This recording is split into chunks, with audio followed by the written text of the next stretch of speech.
Hello students, welcome to the spring success study. आज की video start करने से पहले आपके लिए एक क्वेश्चन है कि करंट स्केलर क्वांटिटी है या फिर वेक्टर। करंट की डायरेक्शन भी होती है और करंट का मैग्नीट्यूड भी होता है। तो सोच के इस क्वेश्चन का जवाब दीजिए कि करंट स्केलर क्वांटिटी है या फिर वेक्टर क्वांटिटी है। Let's start.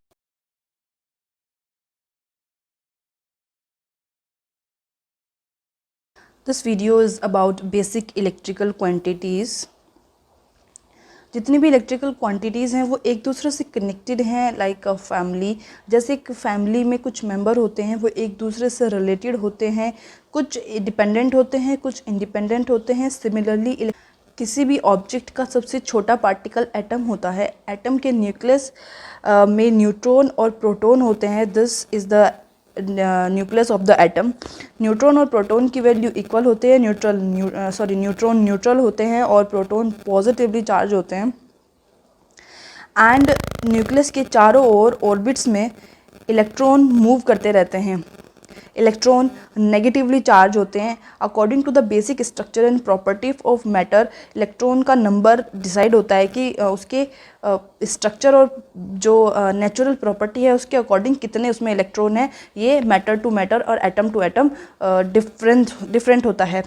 सपोज किसी एटम पे प्रोटॉन की वैल्यू 15 है और इलेक्ट्रॉन 16 है, तो एटम नेगेटिवली चार्ज होगा क्योंकि 15 इलेक्ट्रॉन 15 प्रोटॉन के साथ बॉन्डिंग बना लेंगे और एक इलेक्ट्रॉन फ्रीली मूव कर रहा होगा। सो एटम नेगेटिवली चार्ज होगा। ये फ्रीली मूव्ड इलेक्ट्रॉन ही चार्ज का फॉर्म है। जब एटम में किसी भी एटम में इलेक्ट्रॉन का फ्री और रैंडम मूवमेंट होता है उसे ही चार्ज कहते हैं। चार्ज दो तरह के होता है, एक नेगेटिव चार्ज, एक पॉजिटिव चार्ज। अगर इलेक्ट्रॉन प्रोटॉन से कम है, सपोज इलेक्ट्रॉन की वैल्यू 14 है, तब इलेक्ट्रॉन पॉजिटिवली चार्ज होगा। चार्ज इलेक्ट्रिकल एलिमेंट का सबसे बेसिक एलिमेंट है। जैसे किसी मैटर का सबसे बेसिक एलिमेंट एटम होता है, वैसे इलेक्ट्रिसिटी का बेसिक एलिमेंट चार्ज है। चार्ज को rate of flow of electron से डिफाइन करते हैं। इलेक्ट्रॉन जब मूव करने के लिए फ्री होता है तो चार्ज डेवलप होता है। Proton positively charge, electron negatively charge. जितने प्रोटॉन हैं उतने इलेक्ट्रॉन के साथ बॉन्डिंग करते हैं। मींस प्रोटॉन और इलेक्ट्रॉन सेम नंबर में बॉन्डिंग हो जाती है और वो न्यूट्रल हो जाते हैं और वो बॉन्डिंग किए हुए इलेक्ट्रॉन अपनी ऑर्बिट के बाहर मूव नहीं कर सकते। लेकिन जितने फ्री इलेक्ट्रॉन बचते हैं वो अपनी ऑर्बिट के बाहर मूव कर सकते हैं स्मॉल फोर्सेस के साथ।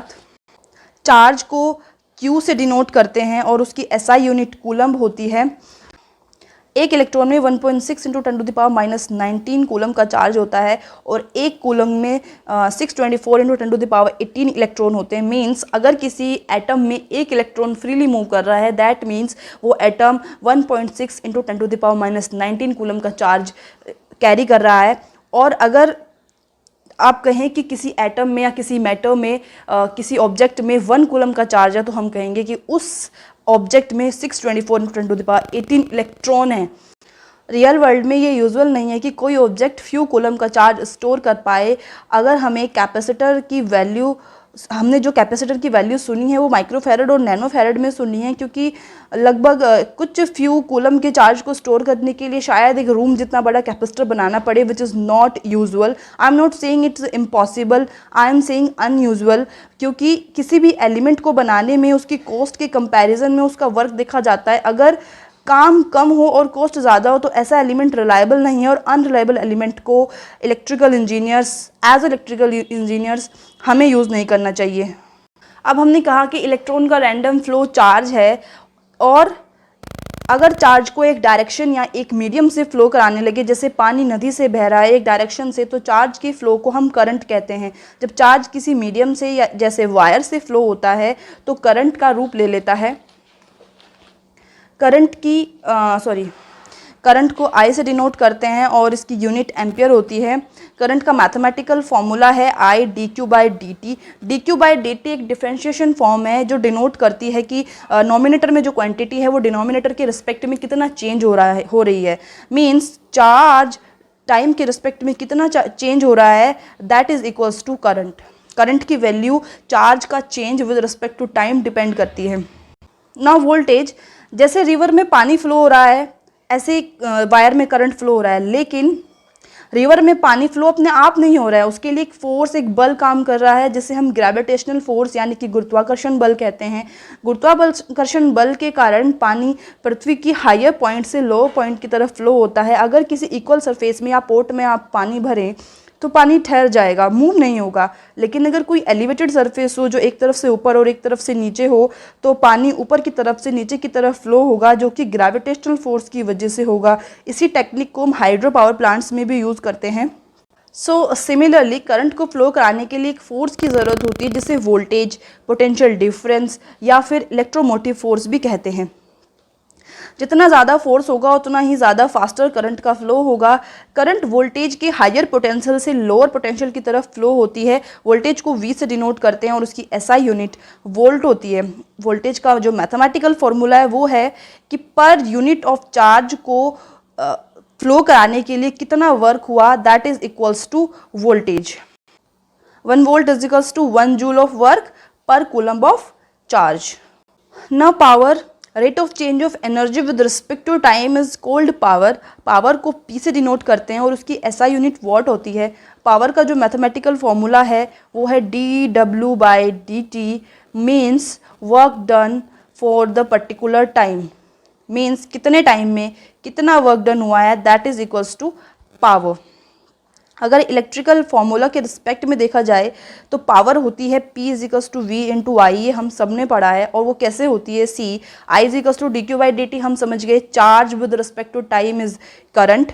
Now dW/dQ is voltage, work done for the per unit of charge is voltage, ये भी हम समझ गए। Now power is equals to V into I, put the formula, put the value of V is equals to dW/dQ, I is equals to dQ/dt, dQ and dQ is cancel out and the remain is dW/dt. So in this way we can say that power is equals to V into I. The voltage and current multiplication is equals to power. Power दो type की होती है, absorbing और delivering. ये हम कैसे decide करेंगे कि पावर अब्जॉर्बिंग है कि डिलीवरिंग है, वो हम देखेंगे वोल्टेज की पोलैरिटी और करंट की डायरेक्शन से। जब करंट पॉजिटिव टर्मिनल से एंटर करती है तो हम कहते हैं कि पावर अब्जॉर्बिंग है, और एब्जॉर्बिंग कौन करेगा, एब्जॉर्बिंग जो एलिमेंट होगा उसको हम कहते हैं लोड। सेम फॉर्मूला है, जैसे कि आप लोग अपने पेरेंट्स से पैसे लेते हैं तो आपके पेरेंट्स मनी का सोर्स हैं और आप लोड हो क्योंकि आप अब्जॉर्ब कर रहे हो और वो डिलीवर कर रहे हैं। नाउ जब पावर पॉजिटिव टर्मिनल से लीव करती है तो हम उसे कहेंगे कि पावर डिलीवरिंग है, और वो एलिमेंट जिससे करंट फ्लो हो रही है, जिसकी पावर हम कैलकुलेट कर रहे हैं, वो एलिमेंट सोर्स है। नव एनर्जी, किसी काम को करने की एबिलिटी, क्षमता को एनर्जी कहते हैं, और एनर्जी को हम W से डिनोट करते हैं और उसकी SI यूनिट जूल होती है। It is the integration form of the power. कितने टाइम में कितनी पावर एक्यूमुलेट हुई, that is equals to energy. Differentiation होता है विद रिस्पेक्ट टू, और इंटीग्रेशन होता है कि एक्यूमुलेशन, किसी चीज़ को जोड़ना, दैट इज इंटीग्रेशन। आप मैथमेटिक्स जब आपने पढ़ा होगा तो ये चीज़ आपको बताई गई होगी, नहीं बताई है तो अभी आप सुन सकते हो। एनर्जी का डिटेल डिस्क्रिप्शन हमने लास्ट लेक्चर में किया है, जिन्होंने सेकेंड लेक्चर और फर्स्ट लेक्चर नहीं देखा है वो प्लीज़ जाके देख ले, क्योंकि सब्जेक्ट को अगर आप शुरू से फॉलो करोगे तभी अच्छे से समझ आएगा। नाउ एक सबसे इम्पॉर्टेंट जो बात है, फैक्ट है एनर्जी का, वो है law of conservation of energy. Law of conservation of energy कहता है कि एनर्जी को ना तो क्रिएट किया जा सकता है ना ही डिस्ट्रॉय किया जा सकता है, सिर्फ एक फॉर्म से दूसरे फॉर्म में कन्वर्ट किया जा सकता है। वो हम देखेंगे आगे आगे जब सब्जेक्ट कंटिन्यूज होंगे, बाकी सब्जेक्ट भी आप पढ़ोगे, तब हम आपको बताएंगे कैसे एनर्जी एक फॉर्म से दूसरे फॉर्म में कन्वर्ट हो रही है, कैसे हम ये कह रहे हैं कि एनर्जी को डिस्ट्रॉय नहीं किया जा रहा है। इस टॉपिक में एक टॉपिक और है जिसे सिलेबस में अगर आप देखोगे तो रजिस्टर बेसिक इलेक्ट्रिकल क्वांटिटी में नहीं कहूँगी रजिस्टर को, रजिस्टर है एलिमेंट, इलेक्ट्रिकल एलिमेंट।